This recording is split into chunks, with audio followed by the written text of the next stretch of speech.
நான் ஃபர்ஸ்ட்டு தியேட்டர்ல பார்த்த படம் பாஷா. அப்ப எனக்கு வயசு 10. அதுக்கப்புறம் என்னோட 22வது வயசுல நான் காலேஜ்லாம் முடிச்சு வேலைக்கு போனதுக்கப்புறம் என்னோட சம்பாத்தியத்துல தான் அந்த படம் பார்த்தேன். வாரணம் ஆயிரம் 2008ல. ஸோ இதுக்கு இடையிலலாம் நீங்க விசிடில, டெக்ல இதெல்லாம் பார்த்துருப்பீங்களான்னா, நான் அப்படிலாம் பார்த்ததில்ல.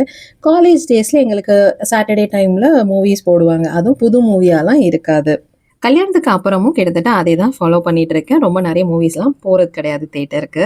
அ இப்போ ஓடிடிலயும் வந்துருது அப்படிங்கிறதுனால கொஞ்ச நாள் வெயிட் பண்ணி பார்க்குற மாதிரி இருக்கு. அது போக நெறைய மூவிஸ் வந்து கிட்ஸோட அலோ கிடையாது மால்ல அப்படின்னு சொல்றப்போ போறதில்ல. ஸோ அப்படியே விட்டுறது. இன்னைக்கு ஃப்ரைடே கூலி மூவி இன்னைக்கு ஓடிடில ரிலீஸ் இல்லையா? அதனால காலையில பசங்களுக்கு எக்ஸாம். ஸோ ஆஸ் யூசுவல் ரெகுலரா அவங்க கிட்ட அத பத்திலாம் சொல்லல. சரி காலையில கிளம்பி போயிட்டு வரட்டும் அப்படின்னு வச்சிருக்கேன். ஸோ ஈவினிங் டைம்ல ஒரு மூவி டைம் அப்படின்னு ஃபிக்ஸ் பண்ணிக்குவோம்.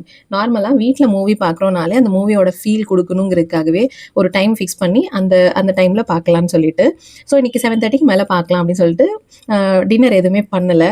கடகடன்னு இருக்கிற பாத்திரம்லாம் விளக்கி வச்சுட்டோம்னா, சாட்டர்டே மார்னிங் எனக்கு கொஞ்சம் ஈஸியா இருக்கும்னு சொல்லிட்டு பாத்திரம்லாம் விளக்கி வச்சுட்டு நானும் இதுக்கு மூவி டைம்க்கு ரெடி ஆயிட்டேன்.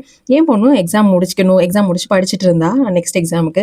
முடிச்சுட்டு வந்து மூவிக்கு உட்காந்தாச்சு. மூவி ரிலீஸ் ஆகி இத்தனை நாள் ஆயிடுச்சு. ஆனா இதுவரையும் எந்த ஒரு ட்ராலோ, இல்ல இத பத்தியான ரீலோ, இல்ல ரிவ்யூவோ எதுவுமே நான் பார்த்ததில்ல. எனக்கு ஃப்ரெஷ்ஷா அத பார்க்கணுங்கிறது தான்.